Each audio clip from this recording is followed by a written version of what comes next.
Amazon cracks down on 50,000 Chinese sellers. Most of them are suspended for posting fake reviews or sending out gift cards in exchange for positive reviews. All three of America's most powerful nuclear submarines were reportedly sent into the Pacific Ocean, a rare move as the three are all patrolling the same area at the same time.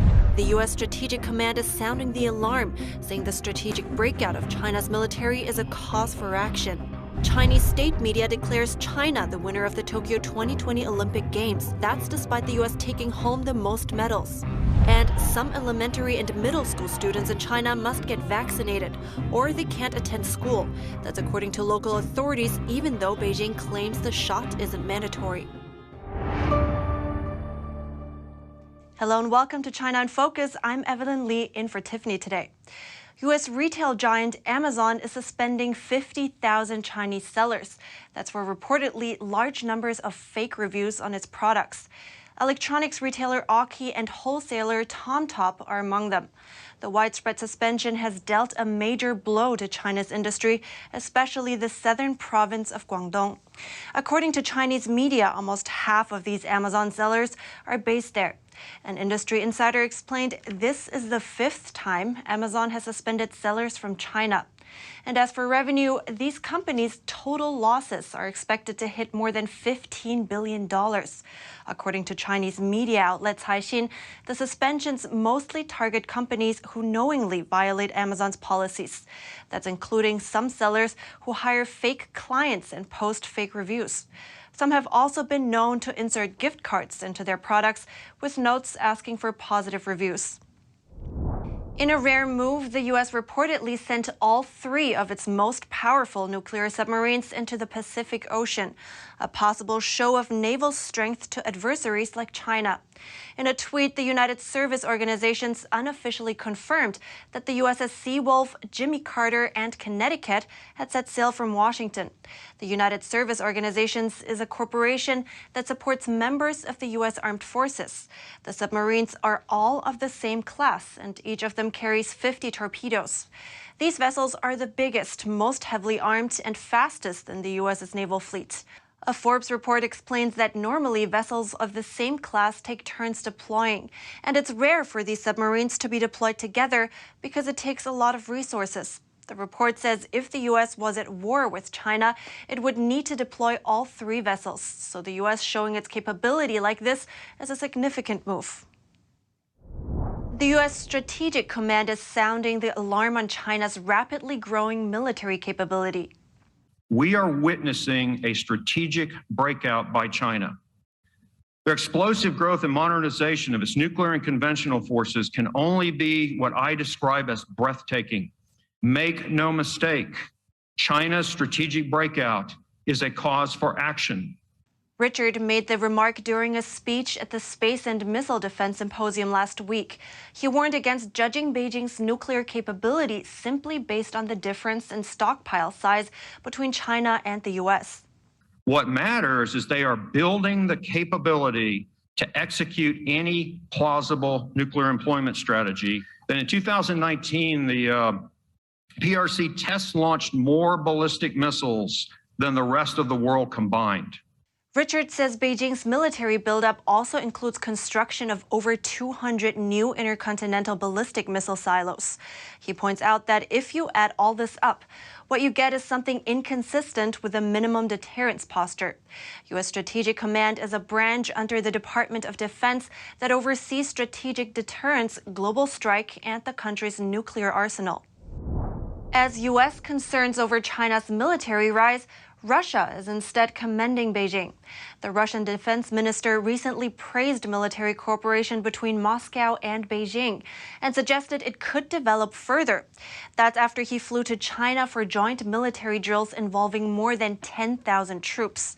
The joint drills ended Friday. Other nations kept a close eye on the event, looking for signs that the Chinese Communist regime and Russia are expanding military ties in allegiance against the West. Russia and China have conducted joint drills since 2005, but the Russian defense minister noted that this was the first time the Russian military has taken part in an event of this kind in China. With a high level of interaction between armed forces on land, in the air, and at sea, A Russian newspaper said the drills also marked the first time Russian soldiers used Chinese weapons. China remains Russia's biggest trade partner, and the first railway bridge between the countries is set to open soon. Chinese state media is declaring China the winner of the Tokyo 2020 Olympic Games, according to pictures posted online. That's despite the U.S. taking home the most medals. The CCP mouthpiece is assuming the title by claiming medals belonging to Taiwan and self-governed regions such as Hong Kong. NTD's Joanna Conway brings us the details. Images on Chinese state-run media appear to declare China as a winner of the recent Olympic Games. That's despite the International Olympic Committee officially declaring Team USA as champions. The United States finished with 39 gold medals, 41 silver and 33 bronze, a grand total of 113 medals. China ended up with 38 golds, 32 silver and 18 bronze, totaling 88 medals. But China's CCTV showed a different medal count, with China claiming medals won by Hong Kong and Taiwan.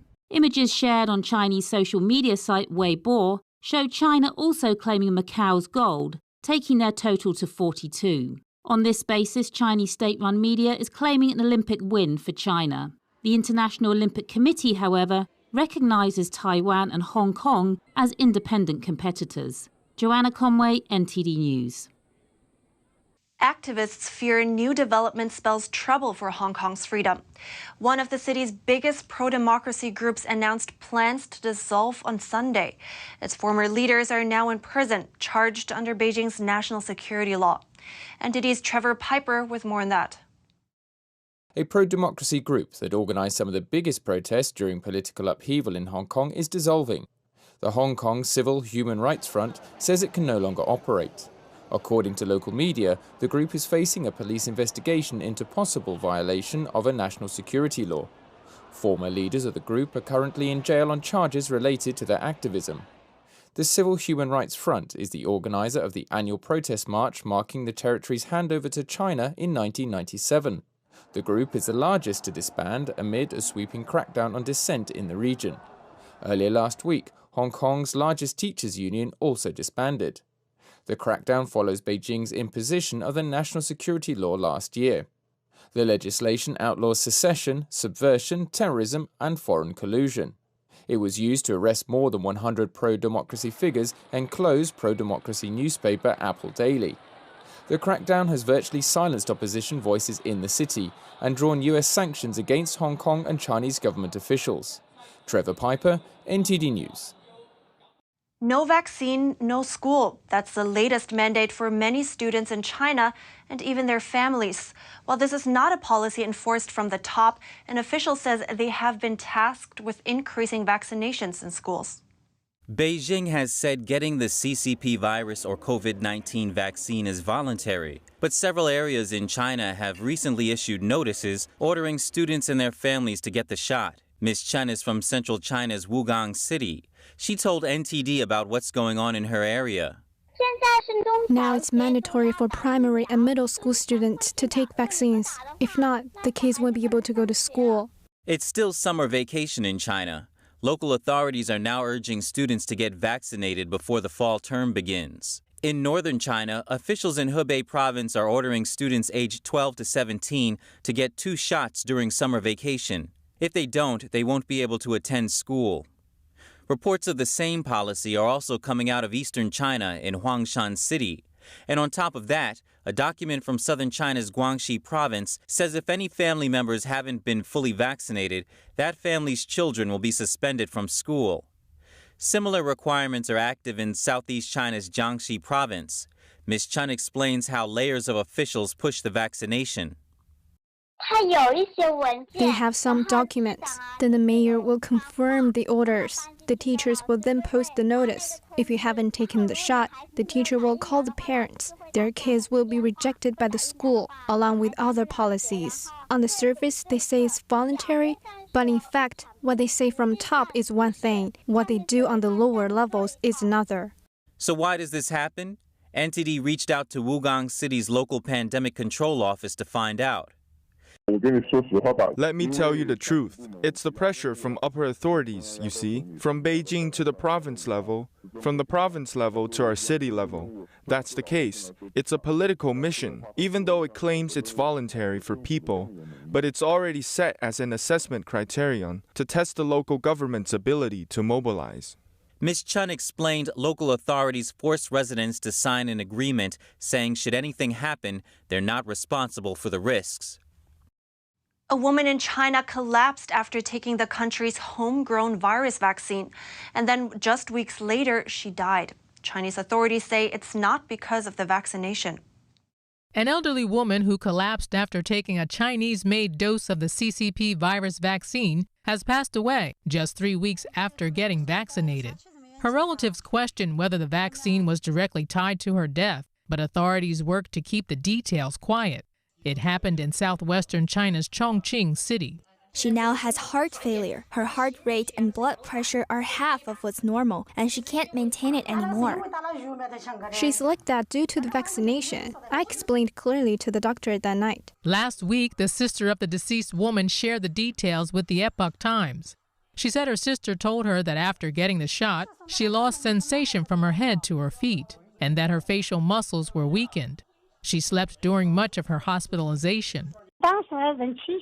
She told us when she was awake, saying she collapsed when trying to stand up after the shot. I heard another case where a man was outside the ICU talking to the doctor, saying, "I'm not saying the vaccine is bad, but my father collapsed after the shot. I was sent to the hospital." Tsai said that officials refused to attribute these cases to the vaccine. There are many cases like that in the hospital.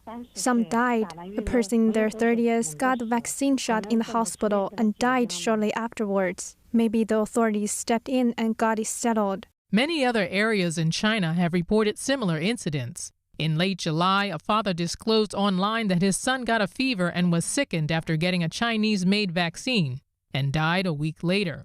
Chinese medical experts have called the cases coincidental reactions.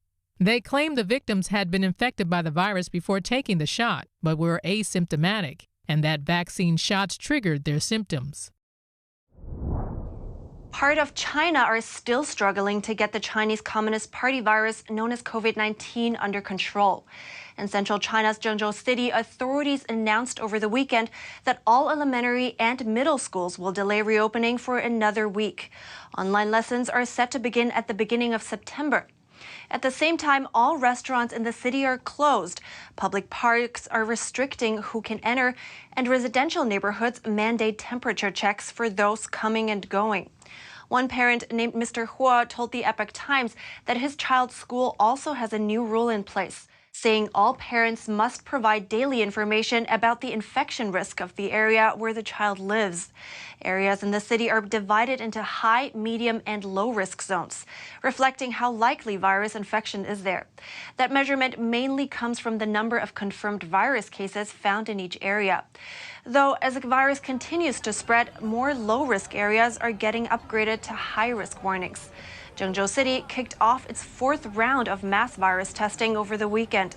In comments to the Epoch Times, Mr. Hua also explained he witnessed something unusual during the rounds of public testing. He described that in the first 3 rounds of virus testing, locals came en masse, creating waiting lines at check-in stations that moved slowly. But by the 4th round, very few people showed up. The whole process only took half a day, and the lines were short throughout. That's compared to the 3rd round of testing, which took 2 full days to complete. Mr. Hua says he suspects either fewer people want to get tested now or that the public wasn't fully informed by authorities. People in China are still dealing with the effects of the floods, but it's not easy for journalists to get their stories out. The Epoch Times spoke to a local who lived through it. Let's hear their perspective. NTD's Don Ma has more. Severe flooding in parts of Hebei province last week following heavy rain. Official reports say more than 8,000 people are affected and over 20 people killed. But a survivor's eyewitness account suggests the death toll could be higher. In parts of Zhengzhou city, floodwater levels rose above 8 feet. A local flood victim tells the Epoch Times her account of the disaster's severity. The first floor of buildings have been completely submerged. People have escaped to the second floors. Some homes don't have a second floor. Floodwaters block the door shut. You can't open it. They just drowned in their home. What can you do? So many people drowned. There are even families of 4 or 5 that all drowned. It's terrible. Ms. Zhou says the flood came during the night on Thursday when most people were fast asleep. What's more, floodwaters rose suddenly. It was so dangerous at the time. People had nowhere to escape. Around 2 or 3 a.m., my neighbor went out to try to save his car, but he ended up getting washed away by the flood. Even now, he's yet to be found. His family is searching everywhere. They have no idea where he is. The first floor of Ms. Zhou's home is also flooded, but luckily her home has a second floor. Floodwaters are starting to recede from the roads, but they still can go to the store. The water is still covering the roads. Cars can't get across. Water level in the river are not going down. There's so much damage and loss. Reports came last week saying that dozens of reservoirs in Zhengzhou City are overflowing, and at least one of them had discharged water. Ms. Zhou says some official rescue workers came, but turned back when they couldn't get past the flooded roads. It's a common practice for authorities in China to discharge water from reservoirs when they're at risk of overflowing amid heavy rain. Authorities often release the water at night and without warning, so they don't have to pay compensation to residents affected. Don Ma, NTD News. 70,000 flood victims have nowhere to go after authorities drove them out of their temporary housing with concerns about the virus. The authorities had moved them there so they could flood the residents' homes, siphoning off water from a reservoir. Over 70,000 people in China's Henan province are being displaced again. They were first directed to leave their homes in compliance with authorities' flood policy, but now they're being kicked out of their new shelters for fear of the pandemic spreading. Late last month, flood risks started ramping up. Located inside a major flood zone, the county of Guangzhou evacuated its residents. Once cleared, authorities exploded open a nearby dam and let the flooding in. The decision was made in order to protect another wealthier area from extreme flood damage. One Guangzhou resident was arranged to stay in a disaster shelter at a local college. To protect her identity, we give her a pseudonym, Guo Li. Guo told the Epoch Times she lived at the shelter for 9 days, but was then dismissed amid fears the virus would circulate there. Official numbers report nearly 150 confirmed CCP virus or COVID-19 cases in the province. Authorities are concerned that once cases emerge inside the shelter sites, further spread will be hard to control. They dismissed everyone. Buses took us to the crossroads of a local county hall, but we didn't get a chance to see the officials, and nobody helped with our settlement. We cannot return home and have to find a place to live. Some rent, some have no water or electricity. Guo says she now rents a room in a small town and is completely on her own. They promised a subsidy of $25 per person per day to those dismissed from the settlement sites. But up till now, after a whole day, we haven't seen that money. Guo told us the flooding from the dam went on much longer than expected. Many are now trying to drain the floodwaters from their basements. And on the streets, people are seen wading through puddles of dirty water. There is no water or electricity. Large pools of water sit right at the doorway. It's all that kind of greenish water and smells terrible. You can't see during the day, but with a flashlight at night, you can see the water is filled with bacteria and bugs. Guo said authorities refused to take responsibility. We, the people, took our part of the responsibility when the floods came. Authorities asked us to evacuate, and we did. We would go anywhere they wanted us to. We listened to the party and followed their instructions. But where is the party now? She told us only 2 local shops remain open. None of the others have recovered yet. She notes that locals saw trucks arriving filled with supplies, but adds that none of it went to residents in need.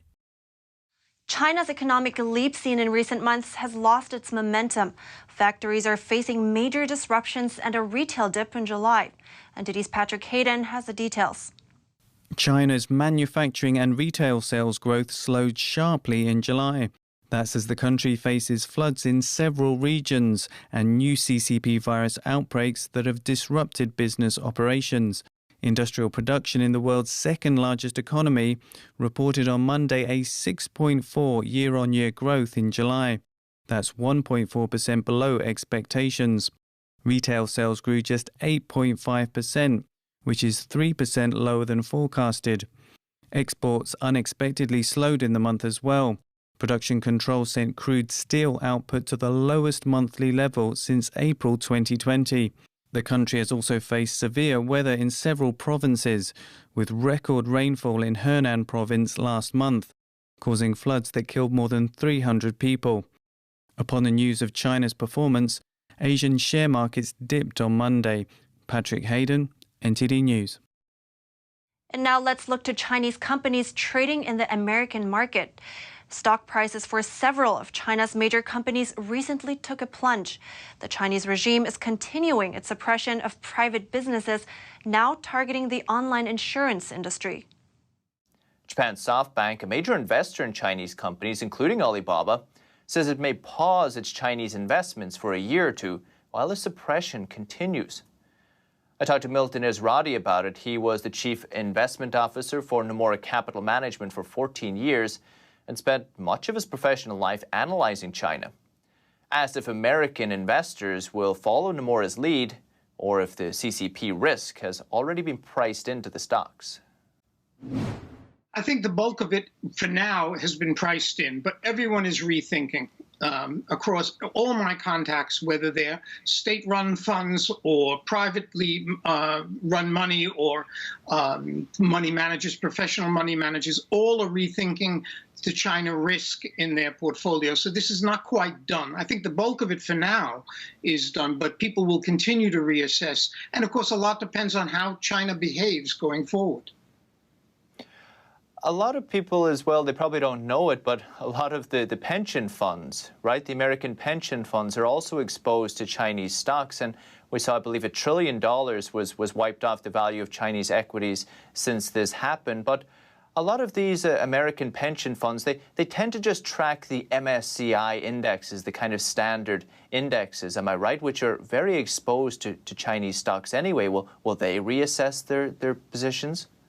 Well, they could. I mean, if they're in an index, it might be more difficult. Of course, China is now a much smaller part of the index than it was 6 weeks ago because it's all a value-based situation. So their exposure to China has fallen with the devaluation of the Chinese stocks. But they're rethinking this. I have a contact in Orange County, which is a huge public pension fund, and they say they're still rethinking their position on China. Now, they have both a link in the MSCI. They also track an emerging markets index, which has China, and an Asian index, which has China. They may say, well, to the extent that China dominates these, we're going to pull back. That's an interesting point. So a lot of these indexes are price, depending on the price of the shares. So a lot of these Chinese stocks have fallen out. It seems to be, because we've always heard that China really relies on foreign capital, US dollars, through corporate bonds and different avenues. Does this hurt them? Is it big enough to hurt them? I think it could be. If people avoid China, the investments in China, then it will hurt China. And as I said in many of my things I've written, of course, I don't think that bothers the Chinese Communist Party as it would any other government because they value secrecy and control over growth. But this could harm Chinese growth. They have grown throughout this enormous, fantastic growth period on foreign capital. Interesting. And I really feel that a lot of these big companies, your Alibabas and your Tencents, they did, at least among a certain number of people, they helped the Chinese image and they helped the image of the Chinese Communist Party. They became very mainstream. Alibaba is a mainstream company. And when you think about the totalitarian nature of the CCP, you would think this is a great win for them. But how important was that innovation? And do you think this type of suppression will suppress this type of innovation going forward? Well, I think it will, especially since the party or Beijing, the government in Beijing, and they are one and the same, has made it very clear that they're willing to sacrifice these growth opportunities, what we would consider modern growth opportunities, whether it's Alibaba or ride-hailing or any of the other things that they have stepped on effectively. I think that there's going to be less of this kind of development that goes on. There will be less foreign capital put into it. And it defeats China in another way as well. As early as 2005, 2006, we had people in China saying, we have to shift away from manufacturing, export-oriented economy toward a more consumer-based economy, that kind of balanced growth that China needed. And this, of course, is defeating that shift. And that's it for today's China in Focus. Thanks for tuning in and see you next time.